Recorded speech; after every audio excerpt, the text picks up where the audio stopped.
Welcome to the Insomnia Project. Sit back, relax, and listen as we have a calm conversation that's meant to help you drift off and, who knows, maybe even find yourself some sleep. Thank you for joining us. I'm your host, Marco Timpano. I'm Amanda Barker. I'm back. Amanda, we have a morning coffee in front of us. We do. We're recording today in the morning, so you may hear some little clanks from the cup touching the saucer. Coffee clanks. Yeah. Look, we talk about clanks a lot on this podcast. We're bringing a real sleep energy to the microphone today because I think we're still dreamy ourselves. It's true. It's true. We had some of our listeners reach out. They said they enjoyed last week's episode and that it took them many times to hear it all the way through. And I just want to... we want to know. Oh, and we also want to give you permission to not have to listen to the whole episode. You don't feel you have to do that. I was going to say that's what we like to hear, and I said that's what we want to know. Well, we do want to know how people are enjoying. I know, it just sounded weird. That's what we think we heard. Yeah. Certainly is. That makes sense. See what I mean? We're not fully there yet. I am. Okay. I wanted to think of an episode or think of a subject matter we could talk about today, and neither of us really came up with anything too exciting. But you were thinking airplanes, and I was thinking things that sparkle or sparkling things. Airplanes sparkly. Do they? Yeah, I was just thinking air travel because I love air travel, and I think we've talked about that, but I love airports and I love planes. What makes a good airport for you if you're going to be there for a bit? Well, as someone who's traveled to a lot of them, and there are a lot of people, I'm certainly not the most traveled person in the world, nor am I the least, but I did travel as much as I could when I was young. And then later on in life, I had a job that afforded me and allowed me and needed me to travel once a week, generally speaking. So that went on for a few years. So in that time, I saw a lot of small airports in the United States. So I would say I'm more well-versed in that. Now, mind you, airports do become a blur when you're on them all the time. But for me, a good airport is a clean airport. Sure. An organized airport. When you say when you're on them all the time. I meant like on planes all the time. Again, I may not be fully of this world She's today. A little bit bleary-eyed. A little bleary-eyed, which I hope to impart to other people who are wanting to join me in a bleary-eyed state of mind. State of brain, yes. I like an airport that has high ceilings. Yes, you do. I like a high-ceilinged airport that conveys a sense of spaciousness, airiness, openness. I like walking through and having big windows, which many airports do, but not all. Sure. I like, rocking chairs in airports became a thing. Yes, I know you enjoy a good rocking chair in the airport. About 15 years ago, the first time I ever saw rocking chairs in the airport was in Charlotte, North Carolina. And they may have been the first. They were the first I had ever seen. And that was one of the things that made them distinctive. And they're a hub. They used to be a hub for U.S. Airways back when that existed. And now they are a hub for American Airlines who bought U.S. Airways. Charlotte's such a great city and such a great airport. And a shout out to Frankie Day, who's a friend of our show and has been on the show, who lives there. We miss her very much. And you and I spent a night in Charlotte. I don't know if you remember that. I do remember that. We had an unexpected overnight, and so we made the most of that and went and saw some interactive art downtown Charlotte. We went out for some good eats. Yeah, like southern kind of Carolina kind of eats. somewhere tasty, and then and had a nice night there unexpectedly. I like an airport that has people that can assist you. Oftentimes you go into an airport and you're not exactly sure where to go, or you just want to know which gate, or you're looking for something in particular, and you end up wandering. And wandering is fine when you've got time, but sometimes you want to I like to get to the gate and know where my gate is. And so I like to ask people in airports, am I going the right way? What's happening? I also like a clean airport, as you do. I like an airport that has places to visit. The odd gift shops, Okay. restaurants, a nice coffee shop that makes really good coffees or teas or mixed drinks. I enjoy art in an airport. Oh, yes. We were recently in an airport because we flew to see our nephews in Halifax. And do you remember we were going through the airport and there was photos on the wall of different ice fishing huts across Canada? Did you see that? No, where was that? I kind of pointed. In Halifax? This was in Toronto, Okay. heading to Halifax. Oh, okay. And as we're walking, I kind of tried to point them out, but you were kind of focused on, I think the ground that walks for you. What's that called? Like the escalator ground. Yeah. What's that called? Walking. People mover. I don't know. Walking floor. The walking floor. What is that called? It's called something. It's an escalator if it's up and down. Maybe it's an escalator if it's side to side too. Flat. Moving sidewalk, I think it's called. Flat escalator? Flascalator? Flascalator? Well, the flascalator wasn't working. And you were kind of focused on where you were walking. And I kind of said, oh, look at this. Isn't that kind of... And you were... I was in my zone? You were ahead of me and marching. I was, yeah. Because where we last flew out with a small airline, an airline we haven't used before. We had a great experience, so I'm happy to say that. But we did pack properly. You might remember, friends, we talked about Amanda's backpack and how we bought this backpack for actually this particular trip, Amanda, because it had to be smaller, because this smaller airline or this newer airline requires you to have only a very small backpack. Yeah. Now, some airlines that are very inexpensive, one way they make some of their money back is by charging you more for extra everything, right? Which I don't enjoy. Well, I don't mind it. Okay. Because if you know what you're getting into, as long as you read the fine print, then you know what you're getting into, I think. Fair. That's a fair statement. So I don't mind it. And this trip, I didn't mind it. I looked up and, I measured out what I needed for that carry-on because you're allowed one personal item. Because carry-on has become synonymous with a wheelie small luggage, really. A hat box, a tote bag. No, but there was a time, and you and I'm looking up the generations right now to figure out when is Gen Z and when is Gen X and so on. Well, you and I are both Gen X, I've learned. Oh, am I? You are, yeah. I thought I was a millennial. No. In my mind, I'm a millennial. I understand. In my mind, I'm a boomer. But anyway, what was I saying? Oh, there was a time, and I remember this time, and you probably do too, where a carry-on was not a small luggage before luggage had wheels.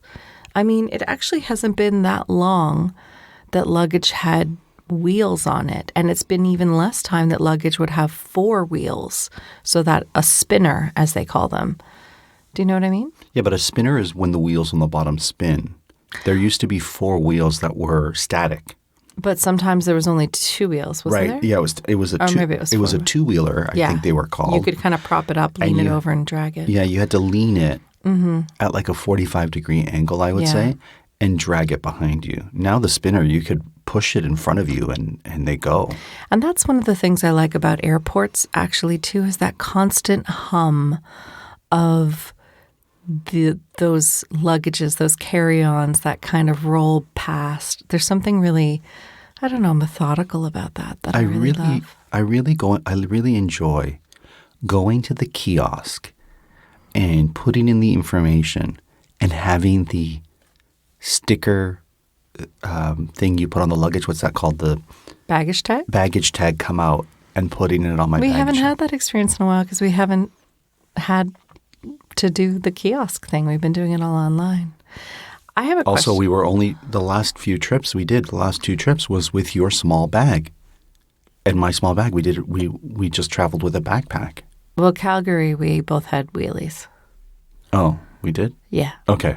And that was a few that's weeks right. ago. Okay. But this past one, How did your backpack work for this trip? Wonderfully. Yeah. The soul thing. I was really happy about it. I packed 3 days in advance because I was in the mood to pack. And I do love, excuse my voice, I do love small things. I love small things going into small spaces. It's why I love a tiny home and dream of living in a van. Oh, it's true.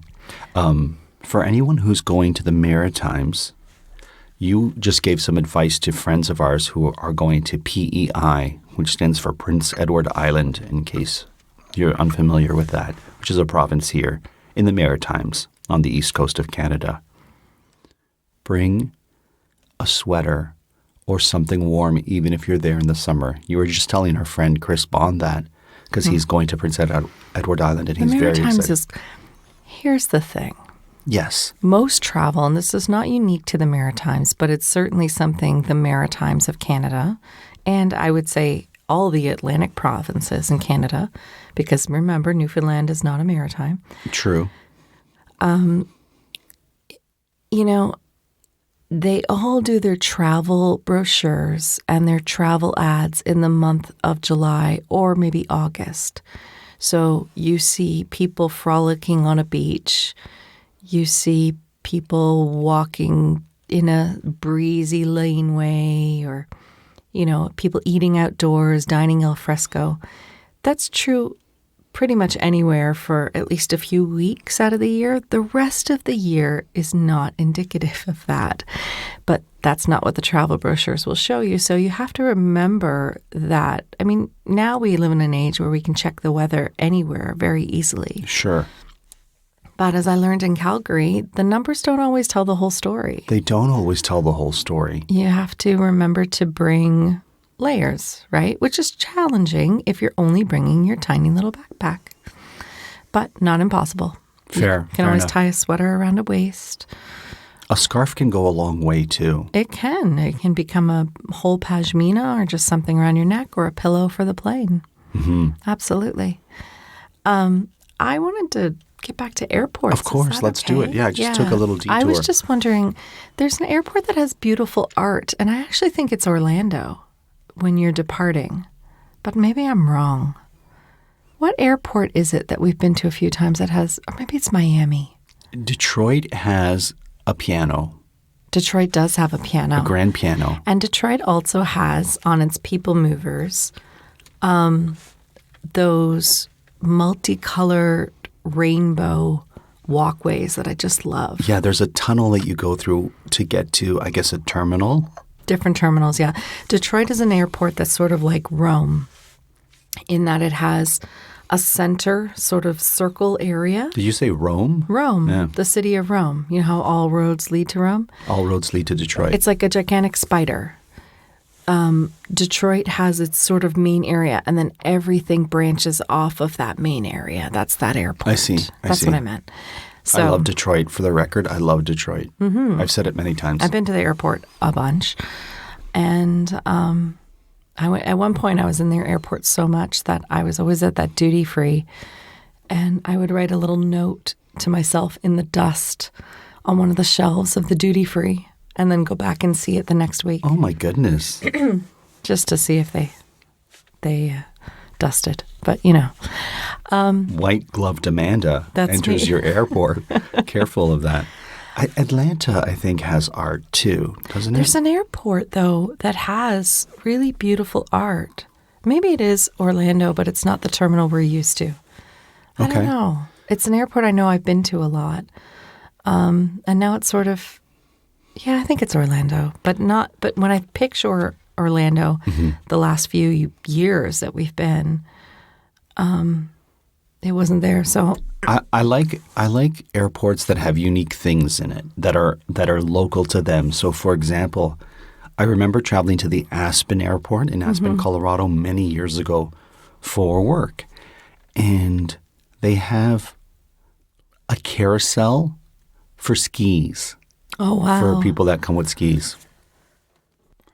And speaking of Colorado, Denver Airport is an airport I love a lot. It has quotes on the walls, so like inspiring quotes about travel, or quotations rather. Really? Yeah. I always forget that when you talk about the thing, it's a quotation, not a quote. To quote is a verb. I didn't know that. Yeah, so you don't say it's a quote. You say it's a quotation. Quote the raven. Well, that's a verb. The raven is quoting. So yeah, it has quotations about travel throughout the airport. That's pretty inspiring. And again, huge ceilings, big white walls. I have been to the Denver Airport or the Denver Airport, and I can't remember those quotations on the wall. Yeah, they're there. I remember it being a really pretty airport. In Incheon, South Korea, which is now the main airport of South Korea. When I first lived there, it was Gimpo, but I've since been back, and it's now the Incheon Airport. Everyone knows that. They have a spa inside, and my sister and I, it's actually really neat because there's little rooms that you can go sleep or nap. A little nap room. Mm-hmm. So you can go and have a soak if you want. There's steam rooms, sauna, that kind of thing. Which airport were we in? And it was not too long ago where they had showers and they had a beautiful like spa-like shower. And we took showers in that airport. We took showers in the airport? Yeah, we took showers in the airport. We did. If we did, it would have been in one of those executive lounges. Okay, it was in an executive lounge. So my guess is it was in Europe, maybe? It was just London, maybe. It was just a unique thing to take a shower at the airport. I just don't think that We must have been out all day. I mean, there must have been a reason that we did it. But I think we were traveling a great deal. I want to say Bahrain. Oh, maybe it was Bahrain. Yeah. Yeah. Or rather, Istanbul. Perhaps. Yeah.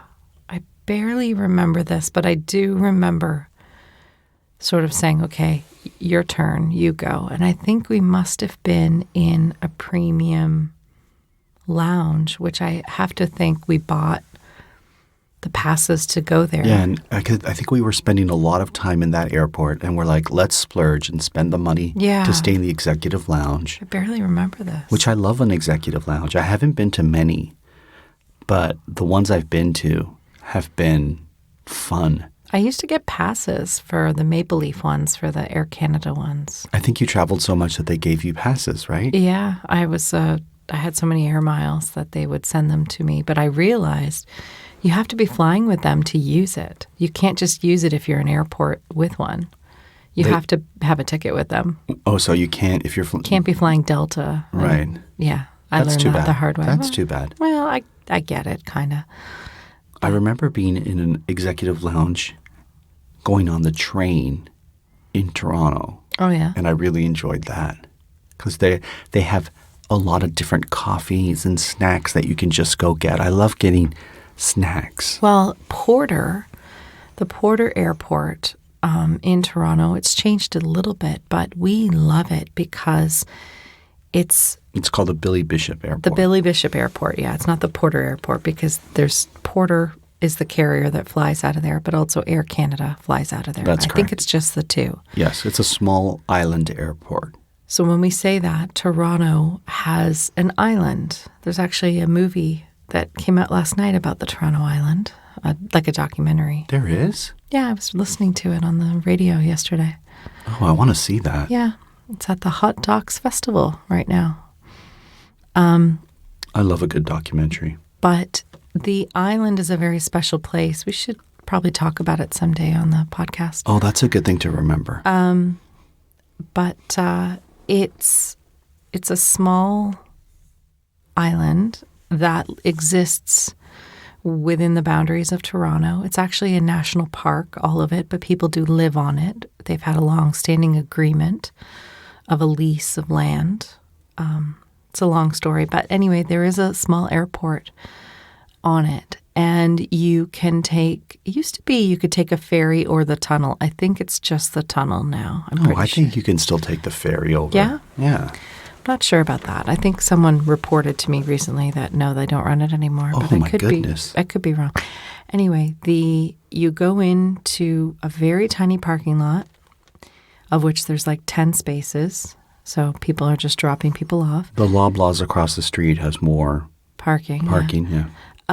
You go down an elevator and you go down along one of those long tunnels like they have in Detroit, only without the rainbows. A mini channel, if you will. A mini channel, yeah, under the water. And you come back up and you're on the island at that point. And it's one lounge with little doorways. And it used to be that they had free snacks and coffee for everyone. That's since changed, and now they have a little coffee place and a little sort of wine and cheese kind of place. I know it's sad. I used to love the free little snickety snacks you could get there. I don't mind it though, because it kind of keeps everybody in different seats kind of thing. Like, I guess, it keeps it spacious, I think, having it like that.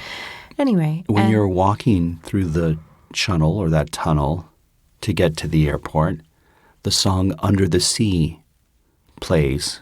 Which is funny because it's a lake. Yeah, it's true. No, it does not. But that's funny. So yeah, it's just lovely because you're sitting in a lounge enjoying a coffee, and then you look, oh, I'm going to gate B, and it's right there. It's right there, and then off you go on your plane to your destination. It's just in other words, the security is very simple. It's sort of one or two people. It's a very simple, sweet, lax, easy, and because it's so close to our house, equally easy for that reason. So it makes travel extremely easy. I love that airport. I really do. Certain airports, do you find there's certain airports you enjoy going to? So if you're like, oh, we're going to Atlanta, which is a very large airport. There's something. Which I enjoy. We know it very well. We've been there a lot. I enjoy Atlanta.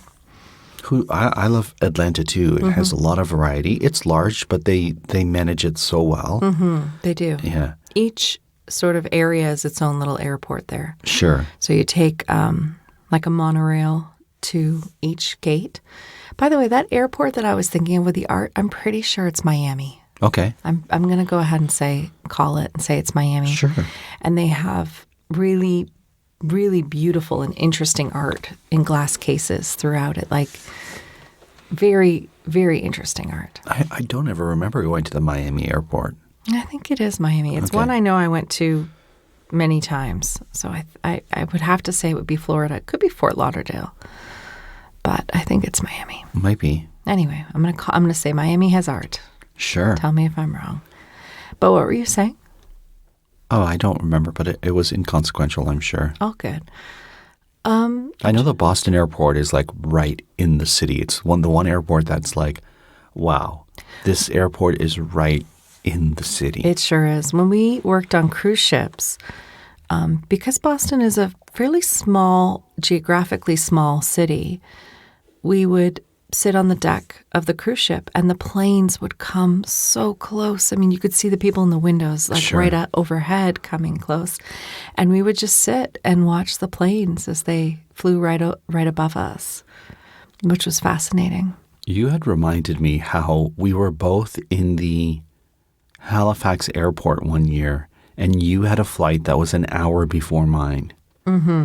And your flight left, and, it gave you a big hug. They were supposed to leave at roughly the same time, certainly within the hour, right. I remember. And I think it was just, mine was booked by my company, I think, and yours was, we booked it, and that's the one we found. But they were within an hour. And that's a very small airport, too. So we were anticipating seeing each other on the other side at the airport here in Toronto.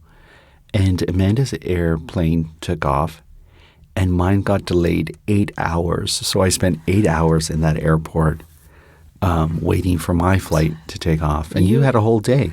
You must know that airport better than anybody. I do. What's interesting about the airport in Halifax, or the thing that I find fascinating, if you haven't been there, this is totally true, Amanda will confirm this, is they have a giant tank filled with lobsters. This is true. Live lobsters that you can package, or they'll package for you, and you can take it to your next destination. Yeah, you can take them live or you can take them not live. Right. It's a lot of lobster if you want to be that person that shows up with lobster at your next destination. It's pretty neat. Ottawa has a nice airport. The airport in Ottawa is actually really, really simple and pretty. I don't think I've ever been to the Ottawa airport. I'm sure you have. Really? I'm pretty sure you have. It's the thing about, I mean, you and I have flown to Ottawa, haven't we? Or no? Do we always drive? Or we take a train, I believe. Ottawa's airport is nice because it has that Canadian thing, lots of wood. That's Vancouver. Vancouver is definitely like that. Vancouver's a pretty airport. Vancouver's a pretty airport and immense. It's so immense. And usually everything is closed. Tall ceilings. Every time I go to Vancouver, it's beautiful though. Beautiful artwork. They did a great job of Vancouver's a beautiful, airy, large airport. Welcoming airport, Yeah. I have to say. Yeah. Yeah, whenever we're there, it's pretty empty, which I love. I enjoy the energy of Heathrow. I mean, who doesn't? Maybe some people, but there's a real energy and a vibrancy at Heathrow, almost like visiting a small city that I really enjoy. Oh, I would just with say. the shops and so on. Heathrow is definitely its own little city. Mm-hmm. I mean, obviously there's a lot going on. It's a big airport, gateway airport. Do you remember the time that we saw people who thought that it was a rowing team? Yes. And we were flying to Spain from Heathrow. And so they had bought duty-free liquor. It wasn't Heathrow. It wasn't? They were a British team, and it was Frankfurt. It was Germany, yeah. Frankfurt, which is another big airport. So they thought when they had bought the duty-free that they were clear, but I think because it was, they figured in all of the Europe and in EU, they would have been fine. Right. But they weren't, and they weren't able to take it on the plane, and so they had these huge bottles of liquor. The reason they couldn't take it on the plane is because they thought they could just go from terminal to terminal, but you actually had to exit and come back in through customs, through security. Yeah. I think because it was a different country, no? No. Well, because we weren't staying in Germany. No, it was a different terminal. I think you had to exit and go to a different terminal. I'm pretty sure that's what it was. Huh, okay. Well, if you know, listeners, and you've been to Frankfurt many times, perhaps you can enlighten us on exactly what happened with that rowing team. All I can tell you is those bottles of whiskey got cracked open, and I've never seen more fit people drink so much alcohol. They were drinking. Just before they had to go through security. Because they had to throw them away, so they figured they'd at least have a tipple, as they say. Indeed. Well, I hope this podcast was your nighttime tipple and that it brought you to slumber without any effect of alcohol. And we hope you enjoyed this trip through the many airports that we enjoy. Your favorite airport, Amanda, before we go? I'm going to go with Incheon, South Korea. Nice. I'm going to go with, well, you mentioned Rome. I'm going to go with Rome because we had a really great breakfast there. Did we? We did. We arrived bleary-eyed, and we got a little cappuccino, and I think it was a panino. Oh, yeah, and a panino. Yeah, and it was fantastic. Remember Vienna? Vienna Airport was great. You were making me laugh in Vienna. We had a Sachertorte. Sachertorte. Yeah. Yeah, and you had never had one before. Yeah, and now I've had one in the airport in Vienna. There you go. Until next time, we hope you were able to listen and sleep.